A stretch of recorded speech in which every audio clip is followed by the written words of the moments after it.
morning, everyone. My name is Ben Cameron, and I'd like to welcome each of you, whether you're here at the Capri Theater or on Zoom, to this celebration of wife, mother, nana, aunt, colleague, counselor, mentor, friend, inspiration, mother confessor, font of wisdom, quilter, hugger, queen of tell me more, the greatest margarita maker ever, Bernadette Christiansen.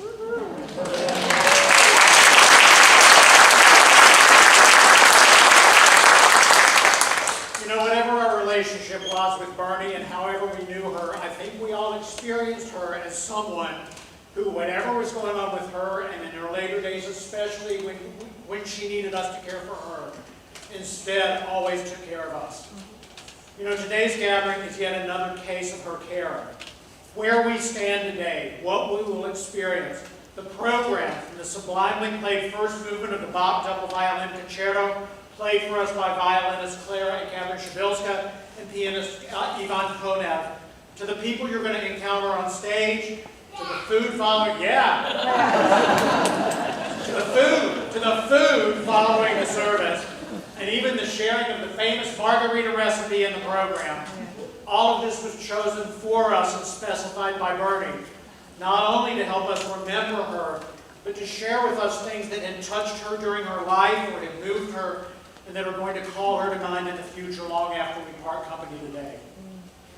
My role as her appointed master of celebration, or if we run long, as we used to say, as dominatrix of this gathering, is largely to keep us moving forward, to assist in moments if anyone feels overcome, and to keep us, as Bernie herself would do, promptly on schedule. Yeah.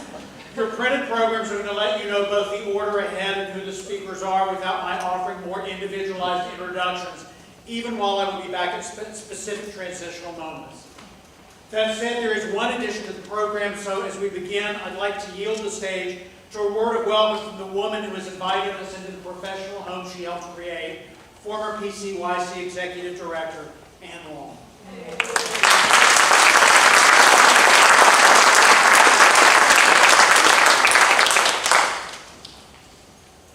Welcome everyone to the Capri. On behalf of our Capri Director and Interim Executive Director, James Scott, our Board President, Karen Polzine, this place is Bernadette. She was instrumental in so many ways in our organization, personnel-wise, but on the board, and really giving life and vision and strength and support to the renovation of the Capri. And we were so honored that she was able to make it to our grand opening last fall. So, as you are here with us today, so is Bernadette's spirit. Thank you very much for coming, and I look forward to celebrating her wondrous life together with you today. Welcome to the Capri.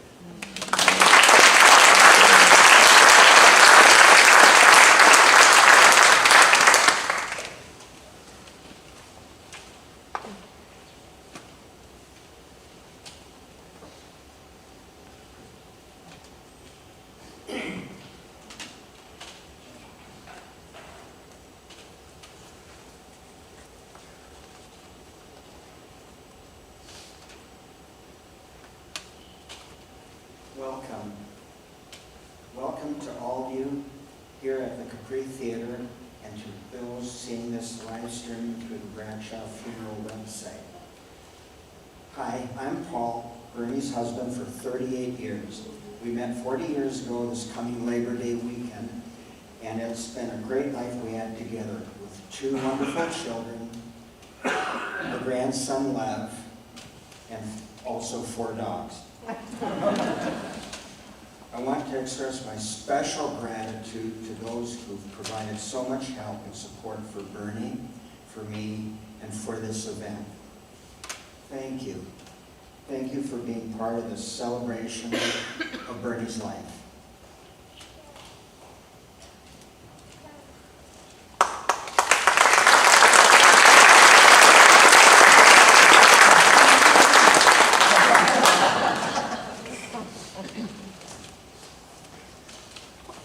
Hello, good morning.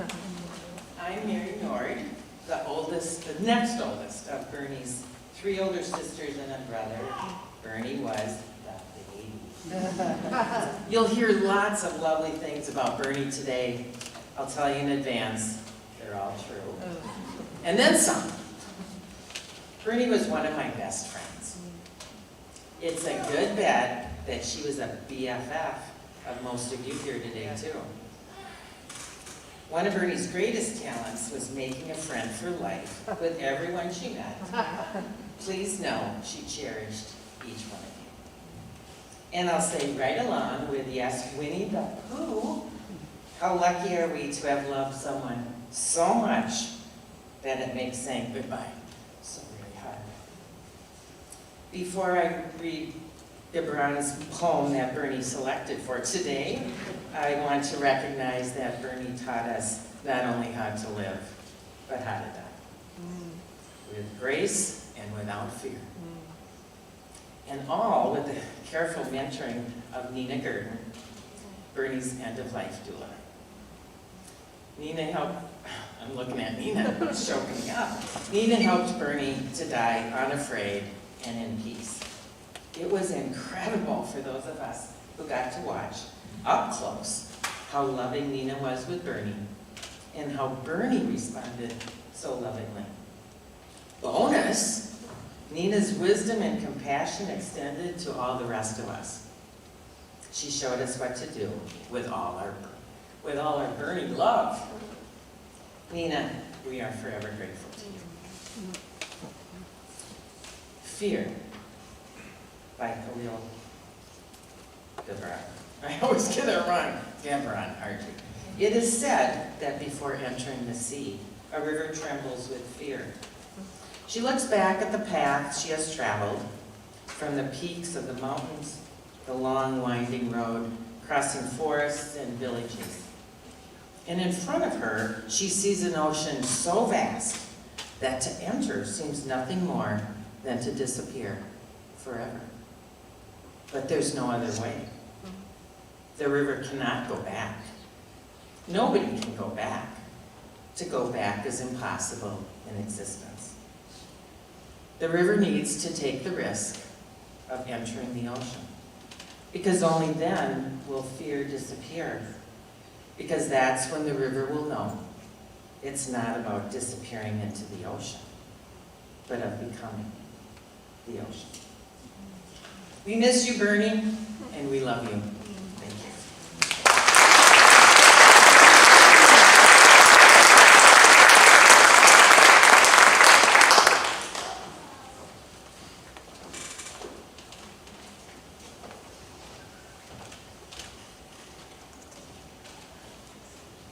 Hello.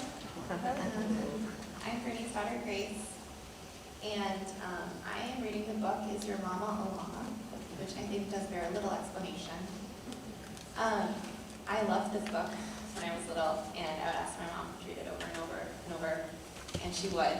And I have a very clear memory of just the warmth and the love of reading with my mom. And you'll notice there's a refrain in this book. And whenever as I was growing up or as an adult, I was getting a little cranky. My mom would say, "Is your mama a llama?" and it just sort of, we both would laugh, and it was the right thing to say. And I read it to her a few times as she was dying. So here we go. Is your mama a llama? I asked my friend Dave. No, she is not, is the answer Dave gave. She hangs by her feet, and she lives in a cave. I do not believe that's how llamas behave. Oh, I said, you're right about that. I think that your mama sounds more like a bat. Is your mama a llama? I asked my friend Fred. No, she is not, is what Freddie said. She has a long neck and white feathers and wings. I don't think a llama has all of those things. Oh, I said, you don't need to go on.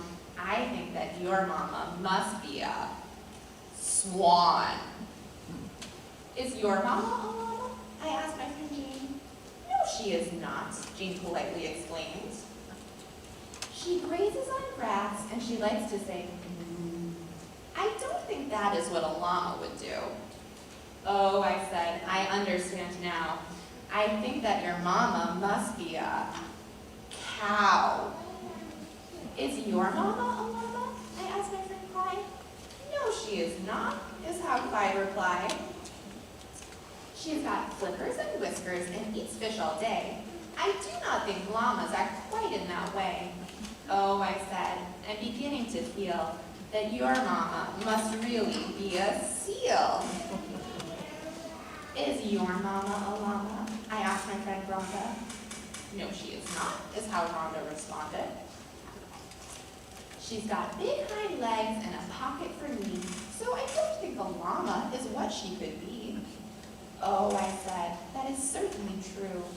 I think that your mama's a kangaroo. Is your mama a llama? I asked my friend Lynn. Oh, Lloyd, don't be silly, Lynn said with a grin. My mama has big ears, long lashes, and fur, and you of all people should know about her. Our mamas belong to the same herd, and you know all about llamas, because you are one too. Yes, you are right, I said to my friend. My mama's a llama, and this is the end.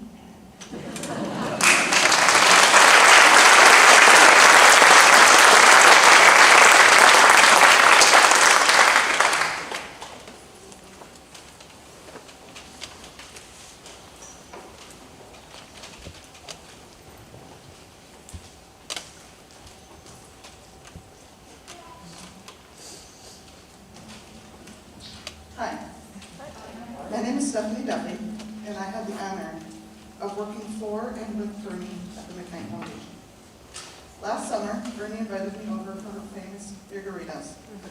Little did I know, she was planning alcohol and guacamole before asking me to represent her work life here today. Of course, I said yes, even though this is completely outside my comfort zone. Because Bernie was someone who didn't want to say no to or disappoint. She made me want to work harder and stretch myself and always do my best. And I know I'm not alone in that. Bernie taught us all so much. How to lead with strength and compassion, how to genuinely show up in the workplace, and how to see the potential in others and let them shine. One of her superpowers, other than the margaritas, was her ability to tell you what you might not want to hear, but in a way that left you still feeling pretty good about it. Yeah. I wish I figured out that. Bernie was a true leader and is greatly missed. As part of her retirement celebration, her McKnight friends and colleagues put together a video that we're about to share. In borrowing one of her favorite Bernieisms, say more, here is what we have to say.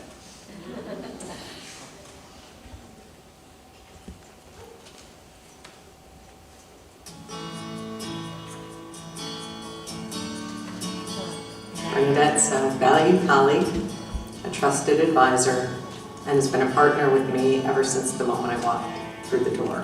Bernadette is one of the most open and honest listeners that I've ever met. Caringly candid is very accurate for Bernadette. Real, genuine, fair. She's always been inspirational to me. Clear. You are always very clear. And Bernadette is always and has always and will always be courageous. She is a deeply compassionate, hilarious, wonderful woman with a big heart. Fashionable. Trustworthy. Trustworthy. Two things come to mind for me. One is strong, and dedicated would be the second word. She's dedicated. I would say impactful. I think Bernadette has had a huge impact on the foundation. She is funny, caring, and real. You always know where you stand with her, which is actually a very good thing. Real, with no apologies. Bernadette is an incredibly deep thinker. Wise, insightful, dedicated, kind, tough. Generous. Generous. Hands down, generous. Generous. She is always looking out for the people in her life. The word I would use is weaver, and not just because Bernadette is an accomplished textile artist, but because I think that she has a knack for taking the threads of really complex organizational, personal questions, ideas, concerns, and threading them together to make a really beautiful whole. One word that comes to mind when I think of Bernadette is unflappable. Treats. Treats. Biscuits. Treats. She gives great treats. Great leader. Encouraging.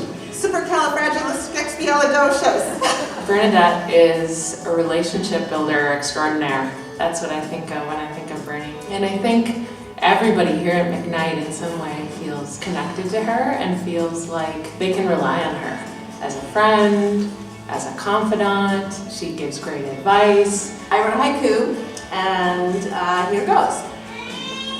Wit, charisma, warmth, devoted friend and colleague, Bernadette the Strong.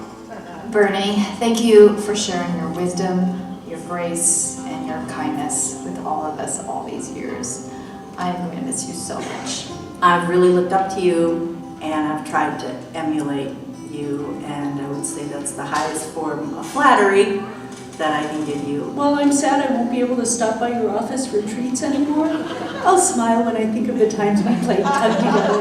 I'm a friendly guy, but I don't play tug with just anyone, Bernadette. So that shows how special of a person you are. Once again, Bernadette to the rescue, sewing Cosa in her dress when the zipper busted out of it like 10 minutes before we were due to leave the hotel for our Great Place to Work awards presentation. I'm very grateful that you didn't judge me too harshly when I arrived late for my job interview 11+ years ago. While I usually bounced out of your office the second you gave me a treat, know that I really cherished our time together. Picture this. Staff meeting in 6 large. I'm sitting next to you, and you're next up on the agenda. You lean over to me and say, "Do you have any chapstick? My lips are really dry." And I automatically reach in my little purse, give you my chapstick, and you say, "Thank you." And then afterwards I was like, well, that was kind of strange, but then again it wasn't, because it was Bernie. Oh, hi Bernadette. I just want you to know that I'm your littlest, biggest fan.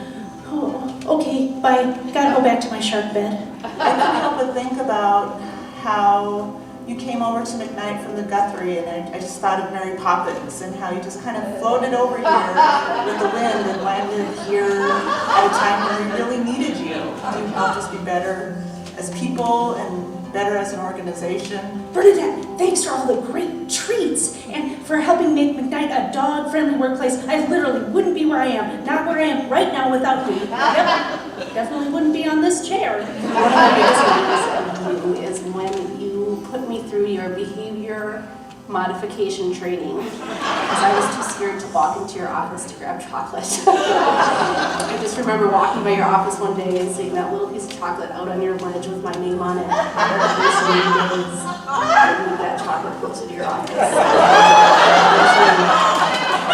And we go into your office and grab it, and I think that was the start. I won't tell the others on the 6th floor, but you have always been my favorite person to visit before my mom puts up the dreaded gate. I'll miss you.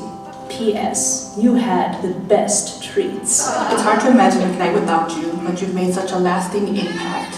That part of McKnight will always be Bernadette's McKnight. Bernadette, you are a great warrior. We will travel with you as you travel with us in our hearts. Off to your great adventure, my friend. Have a great retirement. In your words, do all the things, all the things. My 3% is swimming with all the things you will do.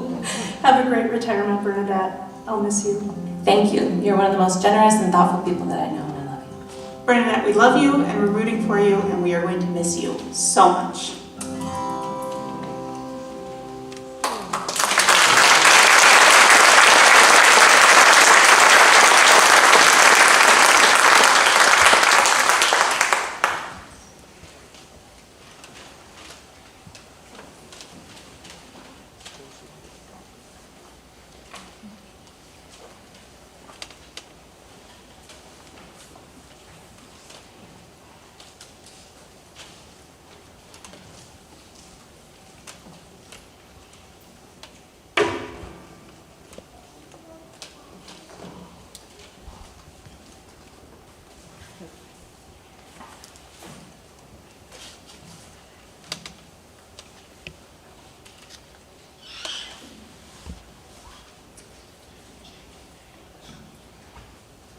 About this time last year, in my backyard, Grace was there. Bernadette took from her bag some music and handed it to me in the Bernadette way and said, "You will play this at my memorial."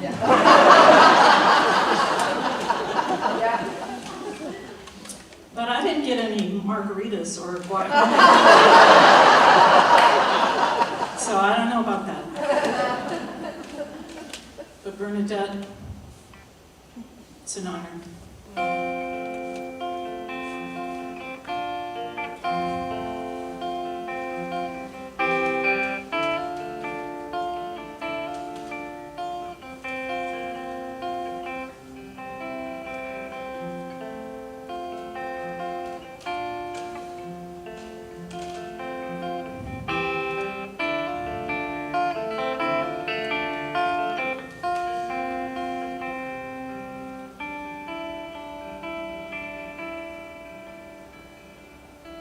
I've been walking in my sleep, counting troubles instead of counting sheep. Where the years went, I can't say. I just turned around, they've gone away. And I've been sifting through the layers of dusty books and faded papers. They tell a story I used to know, was one that happened so long ago. It's gone away in yesterday, and I find myself by the riverside, where the rivers change direction across the great divide.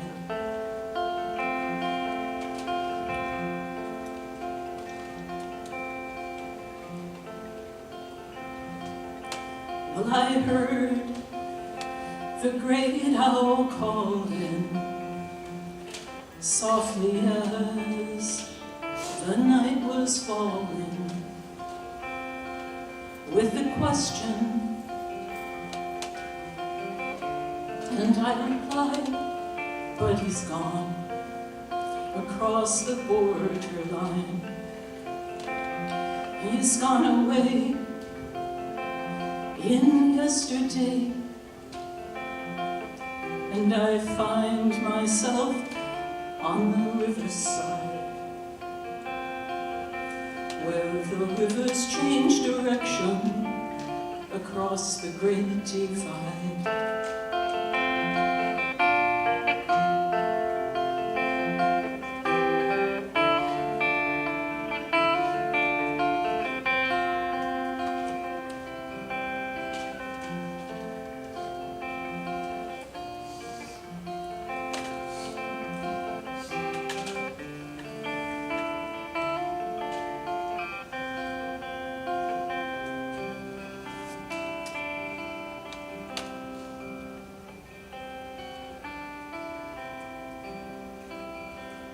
The finest hour I have seen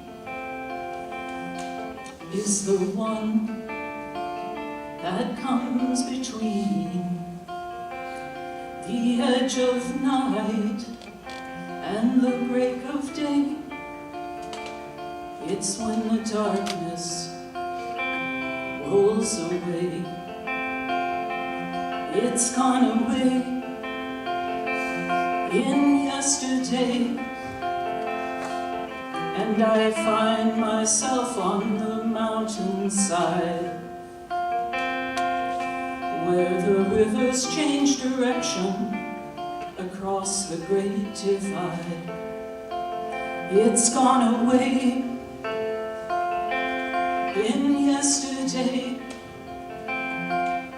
And I find myself on the mountainside, where the rivers change direction across the great divide.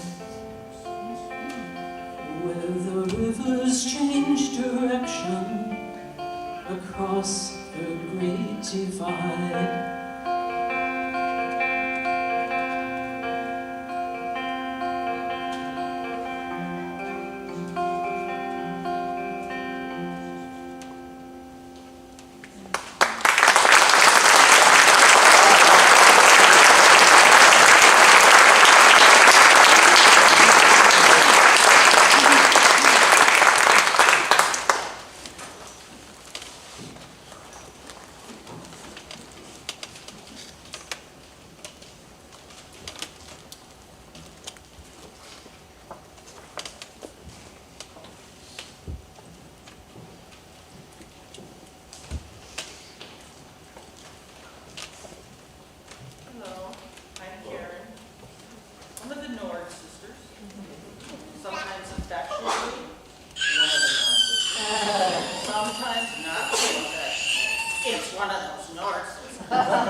I'd like to, at first, thank Bernie for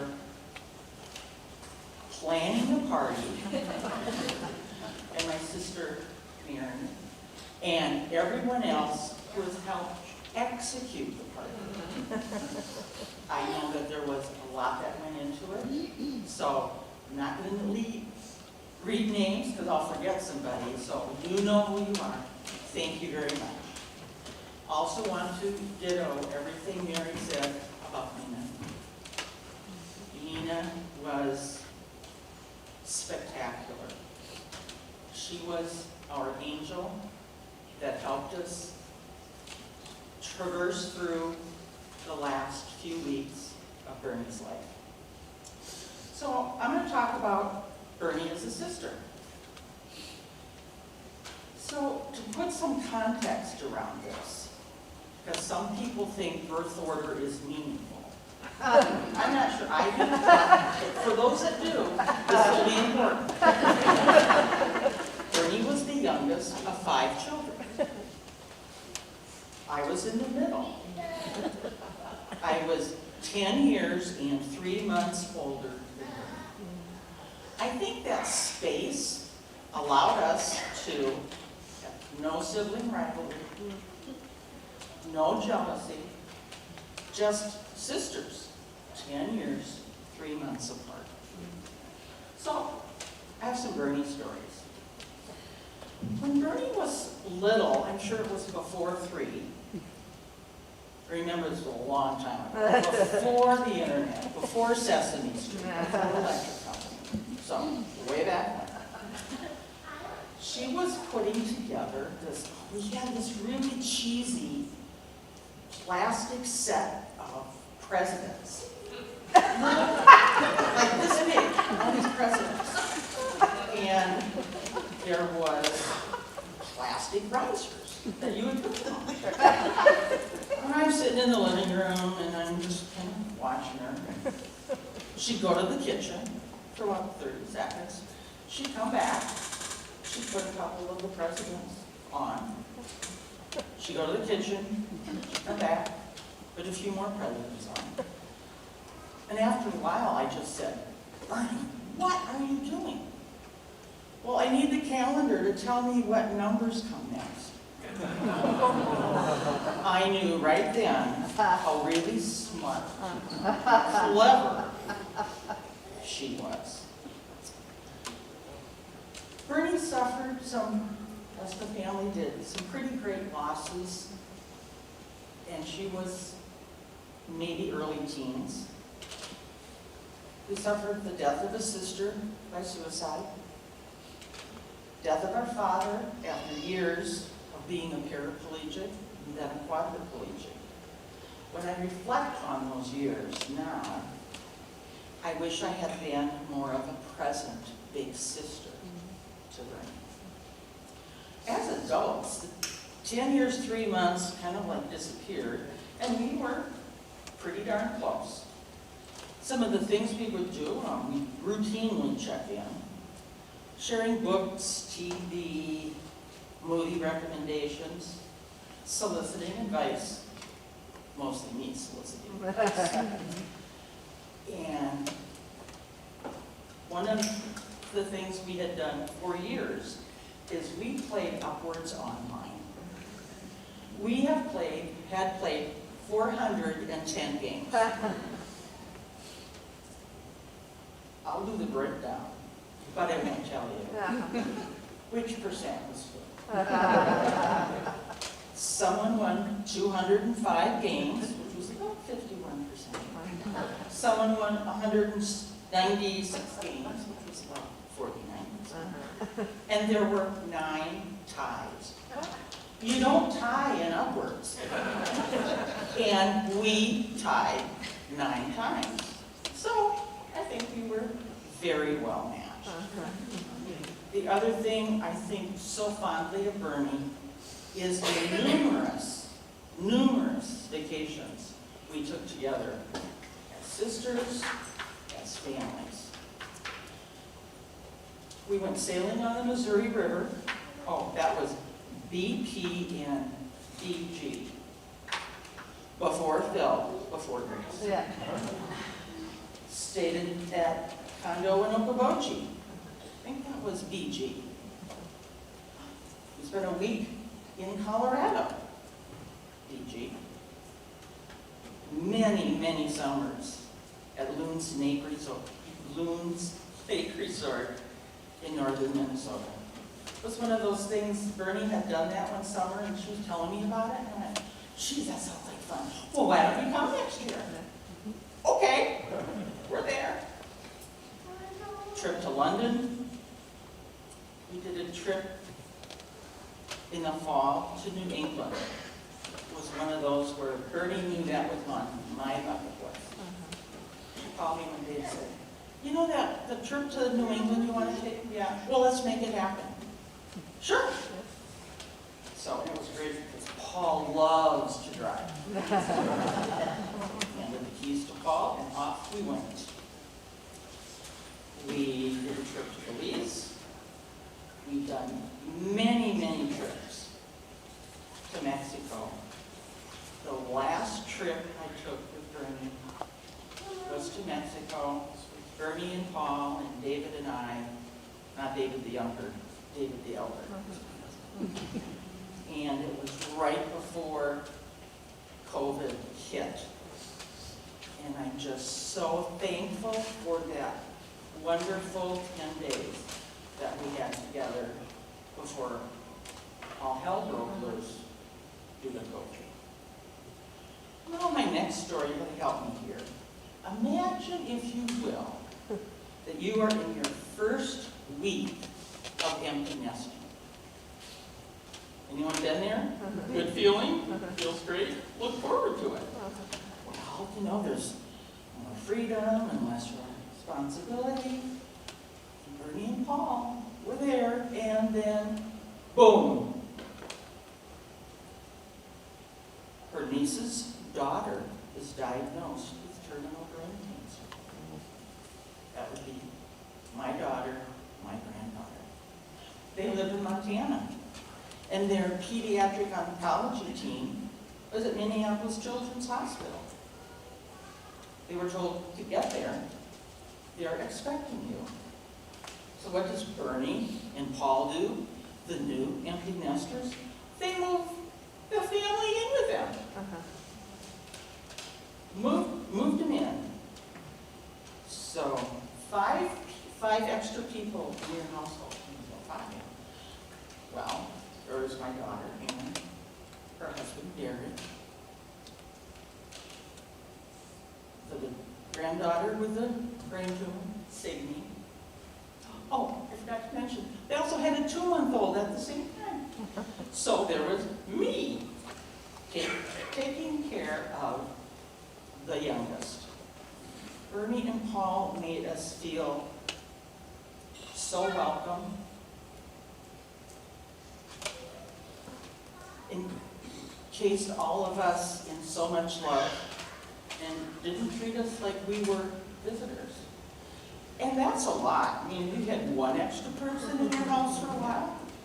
Imagine 5. Imagine all this horror and terror that Mom and Dad were going through. And when I think back to that time, what I really remember is the warm embrace of love, compassion, and acceptance. And the 2-year-old with terminal brain cancer just turned 12.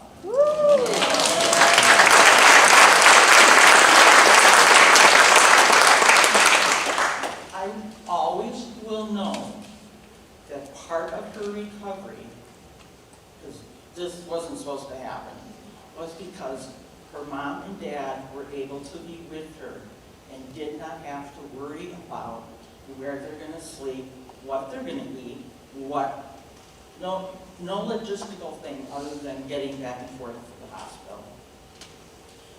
Sadie couldn't be here today. She has been training all summer for a mountain bike race in Butte, Montana. So, knowing Bernie, she would say, go do the race. So for 6+ months, Bernie and Paul welcomed us into their home. And trust me, I know it wasn't easy. Love my daughter and my son-in-law, but they are slobs. I was busy taking care of the baby again. Oh yes, and the baby was being nursed, so we had expressed breast milk all over the place. and you know, poor Paul, you open the refrigerator and there's a bag of breast milk. Oh, the freezer's full. Do we have more freezer room? We don't have more freezer room. Oh, all of a sudden, another freezer shows up. Brittany also done so many wonderful things. My daughter Erin and Sydney, they came back and forth to Minneapolis a lot for scans and tests, and doctors would scratch their heads going, we don't know why she's still there. One of those times, coming to Minneapolis, I somehow found out that Lion King was playing at one of the theaters here, the Broadway production. My daughter and I had seen Lion King on Broadway in New York. And I just knew that Erin and Sydney would love to do that on one of the nights they were here. So I go to get tickets, and they're like way back up, you know, way back up in the theater. And I had been talking to Bernie, and I said, oh, I really wanted to do that, but you know, I just, the tickets wouldn't work. She goes, oh, I can probably do that. I know people. I have people. People know me. So, and it was wonderful. And Paul and Bernie went. Bernie had said to Paul, you want to go? Yeah, I'm just going to watch Erin and Sydney. I don't need to see them. A few weeks before Bernie passed, we were having a conversation, and she said to me, is there anything of mine that you want that would be meaningful to you? So I was really like other stuff. And I said, well, let me think about it. So the next day I said, you know, I've been thinking about that. And I did come up with something. I'm still a little, what is it? And I said, I know it's a big ask. But if by chance you have any quilt that you could the family could carpet, I would love that. Bernie gets this wry smile on her face. You know what it looks like. Wry smile, and she said, I already have one made for you. Thank you.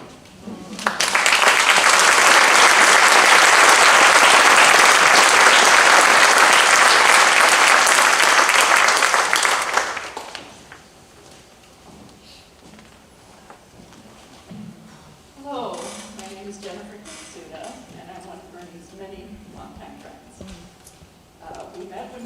14 years old in 9th grade math, and we never stopped being close friends. We always lived in Minneapolis, Minnesota, and so we shared many of the adventures that life brings. There were certainly some tough times, but for the most part, many more laughs than tears. Friends and friendships came naturally and quickly for Bernie. It began with their genuine desire to be your friend. It was easy to talk freely with Bernie. She was very open and at ease. If things felt uncomfortable, she would find relief through her humor or her brilliant intelligence. She would listen attentively, remembering details even years later, and look for ways that she could be of help to you. This was a very sincere, respectful, and honest kind of attention. Bernie cherished her friends as much as her friends cherished her. Her beautiful, open, and honest updates on her Caring Bridge site allowed everyone to feel close. Bernie's amazing outlook as she managed her unfortunate and tragic diagnosis with pancreatic cancer was truly inspirational to all. She and Paul have been so grateful for the outpouring of love and support from so many in so many different ways. Let's not forget that in true Bernie form, she flipped the table on you, comforting you, and you would like to give her support. Bernie's wonderful disposition, social nature, and background deserve much credit for this remarkable friend we all found in her. From a young age, Bernie was a caregiver at home, helping her mother with her dad, who became bedridden from an accident. It should come as no surprise that despite the situation, they remained cheerful and fun to be around. She was a volunteer at the Southville Hospital in middle school and high school, as well as a summer camp counselor. Her career in human resources and later as a chief operating officer all broadened her abilities to empathize, to see many sides to an issue, as well as the big picture, and to help facilitate decisions that all could understand, even if the outcome may not have been their choice. She was a good negotiator and always very capable of making decisions when needed. I expect she did so with grace and humor and left few feeling unheard. Bernie was an entrepreneur, starting her own business in the 80s after seeing the need for working parents to find temporary skilled childcare for sick kids staying home from daycare or school. Later in her career, she went through training and was certified as an executive coach. A strong connection to her family as a daughter, sister, wife, mother, and grandmother gave her amazing insight and wisdom. Life offered challenges, and yet she continued to have a very positive attitude, tackled the matter at hand, and maintained her special sense of humor. All these many sides of Bernie contributed to her becoming the great friend that she was. Bernie had an ever-expanding, often overlapping circles of friends that she gathered through her life. This circle of friends recently included her medical and caregiving teams. All were extremely important to her. She loved to introduce friends and then nurture the beginnings of these new formed connections or friendships. Many events were planned and groups formed by Bernie. It was always fun. Book clubs, knitting or craft groups, classes, theater and other arts performances, talks, walks, dinners and celebrations, nonprofit boards, pottery tours, road trips, vacations, and more. Bernie could never have too many friends or find enough ways to get to them. She loved to be surrounded by people. Last summer, Bernie, Paul, Sally, and I spent a week at Tofty Lake Center in Ely, Minnesota. It was a residency for artists, and we all had our projects in hand. However, the bigger goal was to have another chance to experience the beauty, the healing, and creative power of nature at Tofty Lake Center, including spending time with Executive Director Lily. The week was all we hoped for and more. While the residents were all supportive of each other and each other's artist goals, Bernie set out to meet and greet and get to know the other residents on a much deeper level. While I would head to the dock to put my feet in the lake, daydream, listen to the loons, Bernie would head to another cabin to visit with the other residents and make new friendships. Before we left for home, Bernie was already lining up a future gathering in Minneapolis for a group of us. Many are here today. And of course, it was fabulous. It was always important to Bernie that she make an impact on people, and she did often. We're lucky that each of us shared a unique friendship with Bernie, and we can draw strength from this. I know that Bernie would love it if everybody would introduce themselves to somebody they don't know, because surely it will be interesting. Thank you.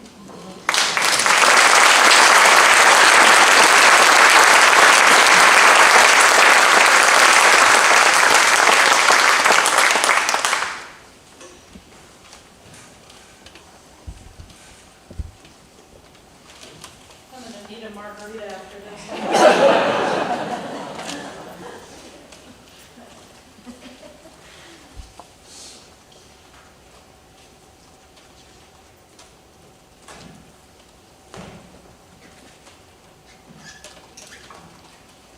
So if you were ever in a car with Bernadette,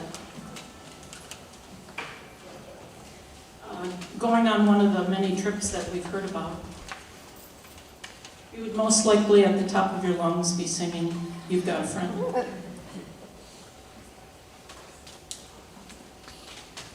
I had a dream that I fell off my stool, so talk about performance anxiety.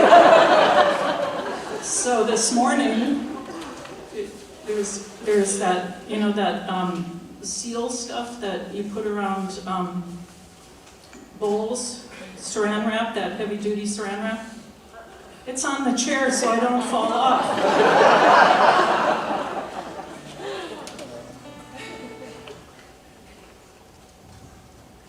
I hope Bernie's laughing.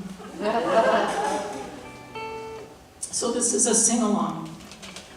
And you've probably noticed that I sing pretty low. So I'm going to sing pretty low, but there's all sorts of places for you for harmony and higher singing, and you can even sing if you want. You've got a friend, like that.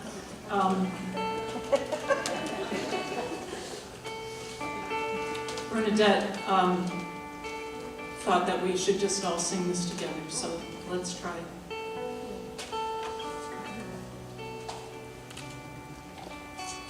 You're down and troubled, and you need some love and care, and nothing is going right. It's great. Close your eyes and think of me, and soon I will be there to brighten up even your darkest night. You just call out my name, and you know wherever I am, I'll come running to see you again. Winter, spring, summer, or fall, all you have to do is call, and I'll be there. Yes, I will. You've got a friend.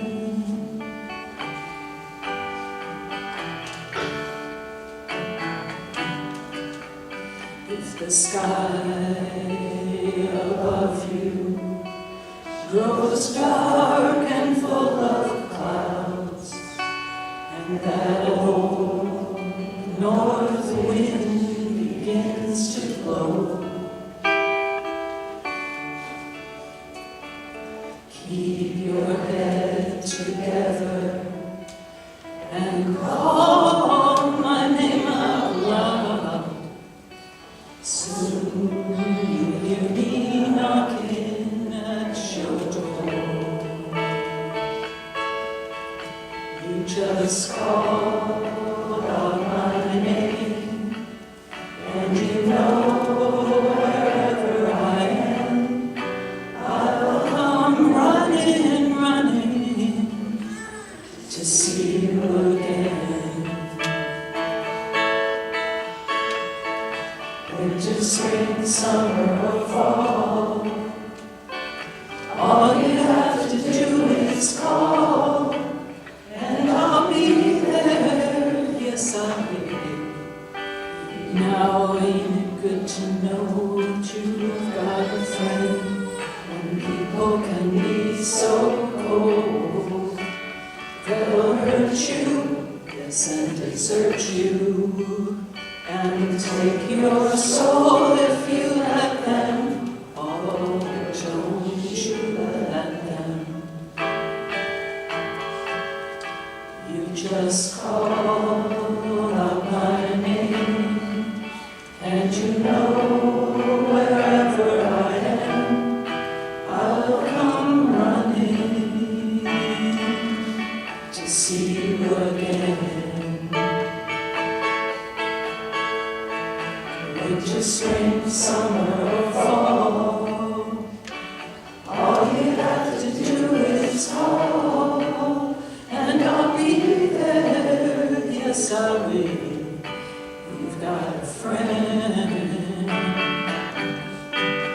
you've got a friend, ain't it good to know you've got a friend, ain't it good to know, ain't it good to know, ain't it good to know you've got a friend, yeah, you've got a friend, hey baby, you've got a friend, yeah. You've got a friend.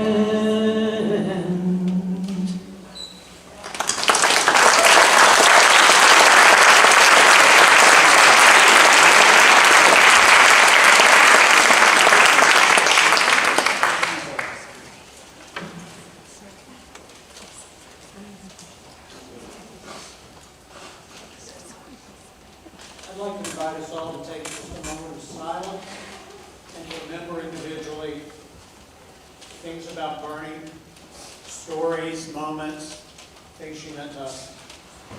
So let's just sit for a minute.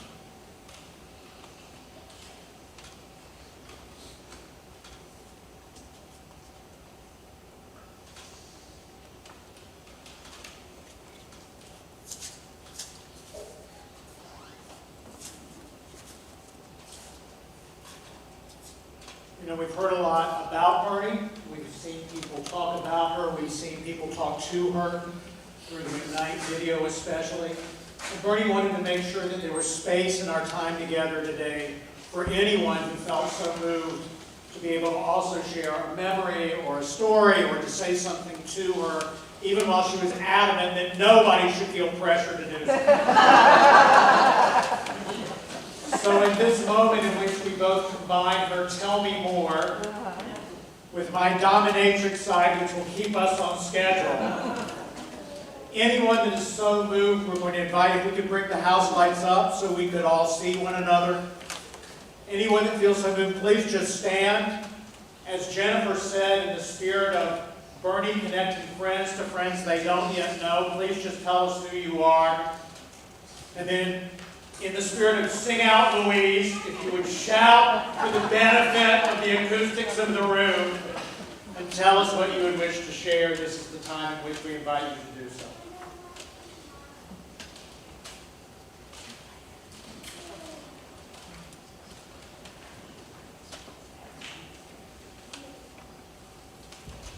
Hi, my name is Marty Muma, and I had the blessing of working with Bernie back when we both worked for the Girl Scouts. Some of you may not even know that that was in her past. I came to Minnesota in 1989 to be the CEO of the Girl Scouts, and was fortunate that Bernadette was already the HR director. And I can't even tell you everything she did for me. But I believe this probably represents her to many of us. A story about you. Who in their life hasn't planted a peach pit, just hoping that somehow a seedling would grow? And then they move on to some other adventure. And if it comes up, well, they don't even know. That's one way of picturing your style of living. You've planted ideas and dreams unaware. You've noticed somebody whose heart needs attention. and planted a positive feeling in there. It's part of your nature you may not remember, the kind and encouraging things that you've done. But everywhere, peach pits are growing like crazy, and people are blooming. I know it. I'm one.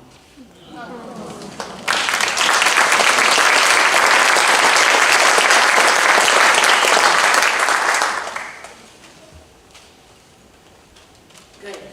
That hurts around the ears when I take this off. My name is Mary Lou Nord. I was married to the only brother in the family, Tom. My story is about the second Earth mother that I have ever known in my life, and that name is Bernie Nord. Tom died 8 years ago.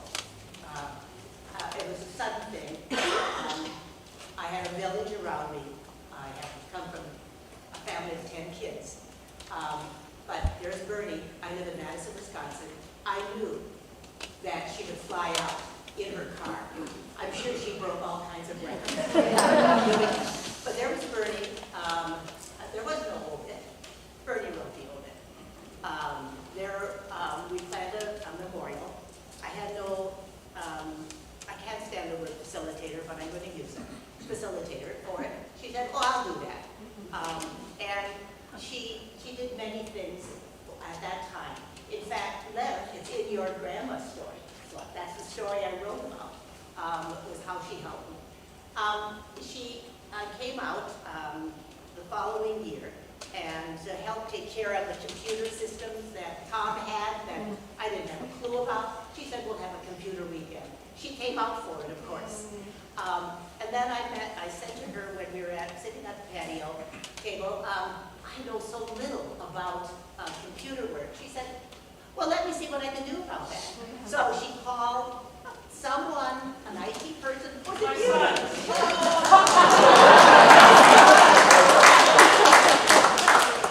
I told, is he a teacher? I told him he had the heart. But he's in grad school, don't know. Oh, Aaron came.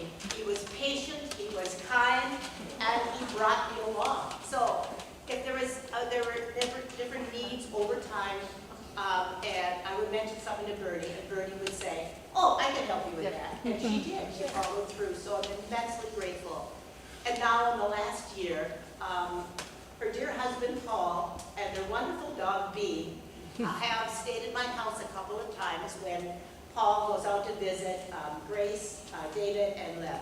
And David, I understand, is very allergic to dogs. And so it came out at one point. I said, well, you know, in a return to Bernie, it must have been Bernie talking, Mary Lou, you can take care of Bee. Sure enough. I live in Madison, Wisconsin, so it's halfway between, or about halfway between, a little bit more. So Bee and I had a wonderful time. So it continues. And one last thing. I walk it back at Edgewood College, which is a Dominican college across the street from me in Madison. I walk back there every day. There's a little, or I should say about a mile, a half mile path in the trees. I always stop at the top of the hill and I talk to Tom. And now I talk to Bernie too. Yeah. The two of them are together up there. Right. And that is not a good thing. Thank you, Bernie. Thank you.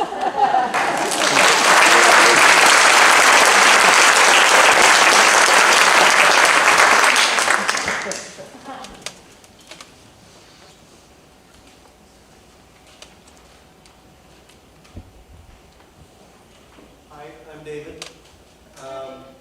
Karen's my wife, and we spent many great times up here and in Mexico and other places with Paul and Bernie. And one of the words that hasn't been used to describe her, and everything else that's been said is so true, but her competitive nature. I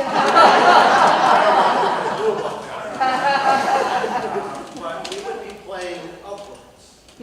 And Karen and Bernie were light years ahead of Paul and I. And Paul was really good, and he'd be close, but they just crush us. And Bernie was so nice, reminding me that cat doesn't start with a K. thank Bernie for crushing us with her spirit and crushing us with her love. Yeah.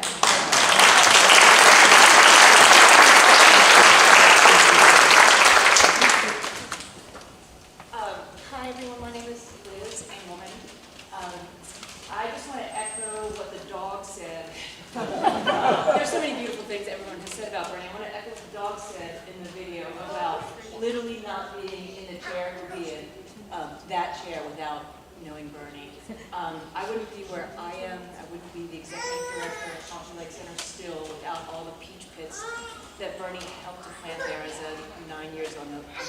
And I just want to say that I think it's fitting that Thompson Lake Center is at the end of the road because all roads lead to Bernie. I think all of us obviously are here because of Bernie. We will continue to walk our paths and sit in these chairs because of who Bernie was and who she allowed us to be.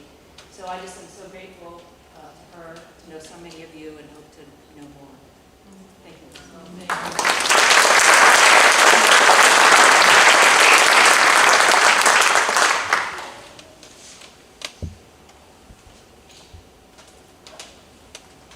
Hello. I'm Lou Ambrose. I work with Bernie at the Guthrie Theater. She was my boss. But I personally blame her for addicting me to Diet Coke with lime, which she always kept in her office, in the little refrigerator. She tempted me to try it. I was like, okay. Yeah, then it was discontinued, so I also blame her for that. But I had my dog at work at the Guthrie, so before the McKnight dogs, there were Guthrie dogs. And Bernie didn't bring her dogs to work, but she always had dog treats for my dogs. So my dog, on the way out, would always pull me in Bernie's office. And whether she loved it if she was there, she would give them the treats. But if she wasn't there, there was a standing order that they could help themselves. And so they knew where the dog treats are, and we think of Bernie fondly.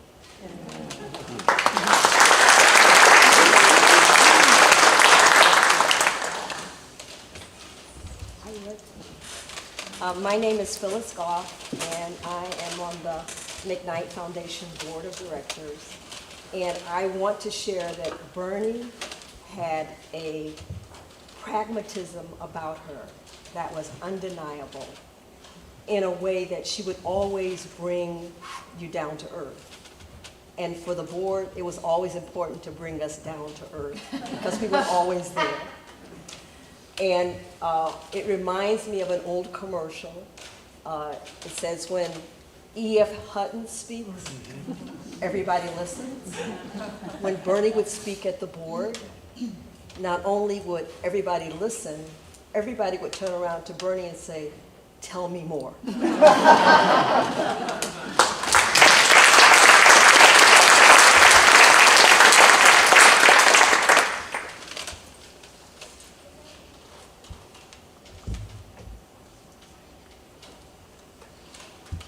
Hi, my name's Sharon, and I'm talking for my sister Gail, too. We both knew Bernie very well. My sister Gail was, I don't know if she has a roommate, but they had a good group of friends that were close at St. Ben's.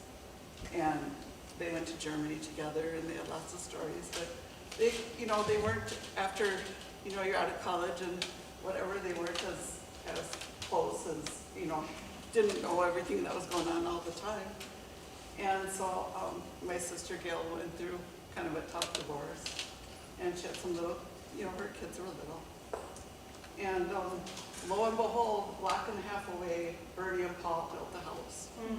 And so there was just, so many times Paul and Bernie, helped her out and everything. And then a month or so before she died, Gail and I went there to her house to see her. And I was expecting, her to, I know she was in bad shape.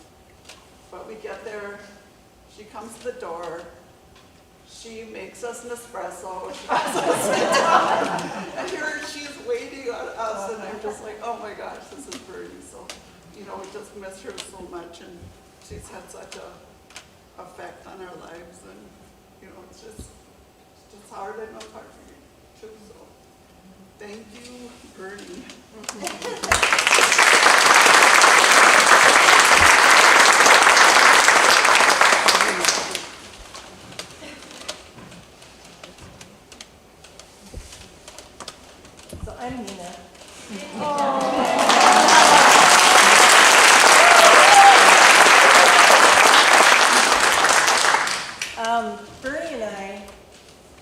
freshmen at St. Ben's together, and our circles went like this.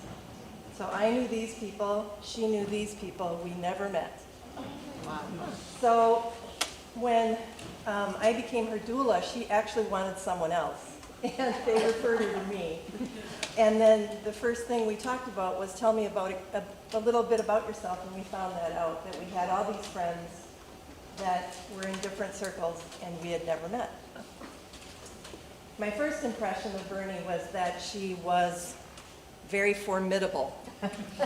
I don't know if that word was used today. But in the work that I do, to meet someone that is like that, I was a little intimidated. I don't know if any of you were intimidated. And that intimidation and that fear went away like that. And the beautiful thing about Bernie was that she wanted all the stuff. You know, like somebody said, she likes all the things. She wanted all the things. And so we did ritual, and we did, I got to meet all her people, a lot of her people, not all the people. You're all the people here today, and I haven't met all of you. But she would tell me about all the people. And the thing in the work is that the client is the drop of water in the pond. And from there it ripples out, right? And so the family, Paul, Bill, good to see you, Grace, Mary, Karen, that's that first group that I had to really watch and be careful of and take care of. But man, then it was the book club group, and then it was the, I don't know, McKnight group, and then there were the dog walkers, and then there were the high school friends and the grade school friends, and it just went on and on and on. And what was beautiful about it was she'd say, what ritual can we do for this group? And so today I'm wearing this red string, which I know some of you that are here today were there for that ceremony. And today I get to cut it off. I've worn it since then. And talk about somebody just wrinkling their way into your heart and not letting go. And I am so grateful for this experience and for the trust that she put in me and for always inviting me into, you know, I'm always inviting people into the process, but she was like, well, how can you do this? How can you do that? So talk about a relationship with symbiosis and with our heads to what the end game is. And she did it beautifully. And in Bernie style, which I was on call, the day that she was dying, that, you know, she was finally in her final hours, I was home making Bernie bowls. And so I finally got a call from Karen, I think, and said, you need to come. And so I got in my car and I got to the stinking parking machine and you have to put the money in and do the business. And I called and I said, I'm on my way up. And Karen said, she just left. And I think that was a gift for me, to be really honest. I think that my heart broke, but it would have broken in a way different way. So thank you to Paul, and to Phil, and to Grace, and to Karen, and to Mary for all the love and all the support that y'all gave me that I could give Bernie, and we could make that journey together. Thank you.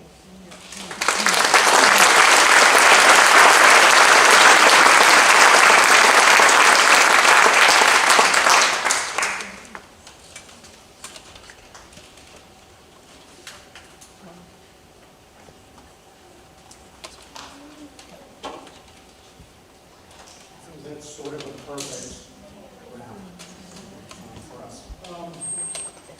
We now go into the home stretch, as it were. Just a few things left. We have, first of all, an opportunity to just sit. Many of us had the blessing to just sit with Bernadette in silence and enjoy the spirit of being with one another.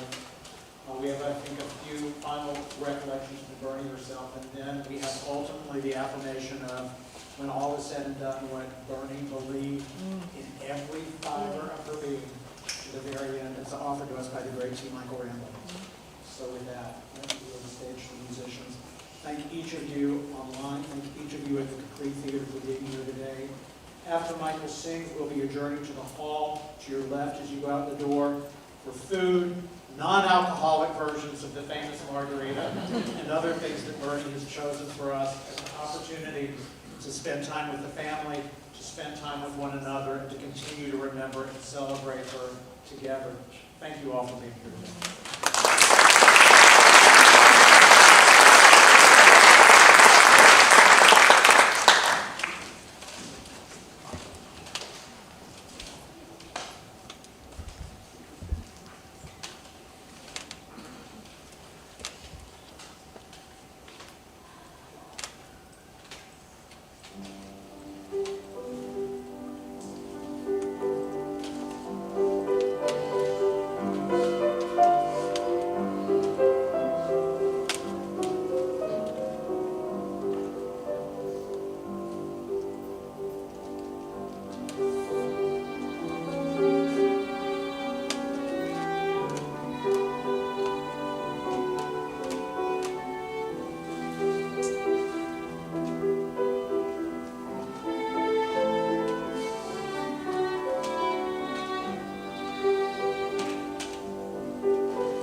We are coming to the end of the memorial, and I don't want to keep you from the taco bar with various beverages that's about to happen, so I'm going to keep my comments brief. I just want to point out that there is one great mystery in life, and one person here knows the answer, and that's me. But I'm trying to stay humble. And to my band of traveling friends, I need to say that if one gets to travel in the afterlife, which I assume is encouraged, then Beth and I will see you in Patagonia. As my final farewell, I'd like to share the poem Remember Me by Margaret Mead. To the living, I am gone. To the sorrowful, I will never return. To the angry, I was cheated. But to the happy, I am at peace. And to the faithful, I have never left. I cannot be seen, but I can be heard. So as you stand upon a shore, gazing at a beautiful sea, remember me. As you look in awe at a mighty forest in its grand majesty, remember me. As you look upon a flower in its simplicity, remember me. Remember me in your heart and thoughts, your memories of the times we loved, the times we cried, the times we fought, the times we laughed. For if you always think of me, I'll never be gone. Peace.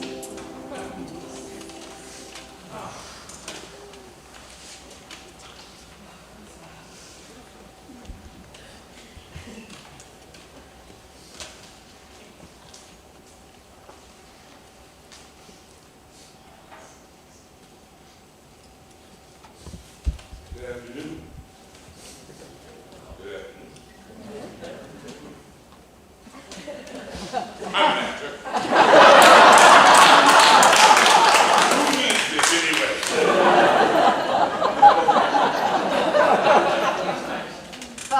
He's an actor too. I don't know about you, but I have to say, in that silence that we had there, did anyone think that Bernie had pulled a great trick and was going to walk out?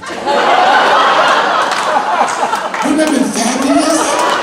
I mean, leave it to her to have planned all this and say, I'm coming out. That would have been phenomenal. Ben, thank you. That wonderful introduction. Thank all of you for being here. You already know that, but you know, I couldn't take this microphone without taking an opportunity to share a few thoughts.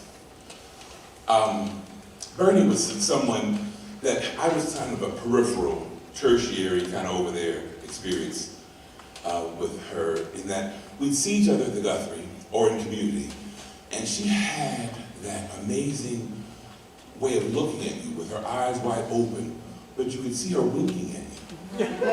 Like, did anyone ever experience that? That was always so fabulous. Like she had a special story or knew a secret about you that she wasn't going to tell, but you knew she knew it. You know, it's funny because I also think about the great quote by Maya Angelou, that rainbows are placed in the sky so that in the dreariest, most dreaded moments, there's still the possibility of hope. What a hopeful spirit she was. My great-grandmother used to say, heaven help us. And as children, we always thought, ooh. Granny doesn't know that it's heaven help us. But she did know. And my sister had the nerve to ask her, why do you always say heaven help us? She said, baby, you gotta have hope if your help is ever gonna come. Bernie was like that. She embraced hope because she knew that she could count on help coming out from her spirit, from her willingness, from her openness, from the asking question that she would offer us to surrender, to let go, to turn it over, to know that in these moments, that's what it means to just be a friend, is to open up your heart and turn it over. So just before I do this closing song, I'd like to ask us to center, because I know that Bernie will want us to go out. You know, she really knows how to throw a party, by the way. Can we talk about that? But if you would just mind joining me in something, because I know that she'd want us to just send up something additional as we go into this space we're about to enter with this final song. And that is, if you would take your index finger and then place it in front of your lips. And then I want us to breathe collectively, where we smell the rose and blow out the candle. Smell the rose, blow out the candle. Smell the rose and blow out the candle. That candle is not the last flame for Bernie. It's just the beginning. And the rose that she left us is one that we can plant to make this truly a wonderful world. I see trees of green, red roses too. I see them bloom for me and for you. And I think to myself, what a wonderful world. I see skies of blue, clouds of white, bright, blessed days, and dark, sacred nights. And I think to myself, what a wonderful world. The colors of the rainbow, so pretty in the sky, are also on the faces of people passing by. I see friends shaking hands, saying, how do you do? They're really saying, I love you. The colors of the rainbow, bright in the sky, making this one up. Bright in the sky, letting Bernie show you there's a reason why to say to yourself, this is a wonderful world. You've got to say to yourself, you've got to make this a wonderful world,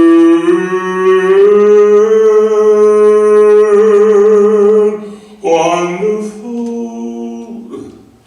world. Thank you, Bernie.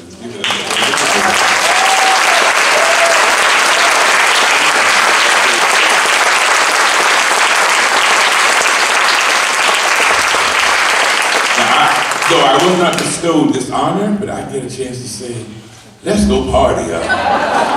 Introduce yourself to a friend for the first time today. Keep the spirit going, and know that that margarita recipe is intended for you to celebrate her spirit, her heart, and her light. Ashe.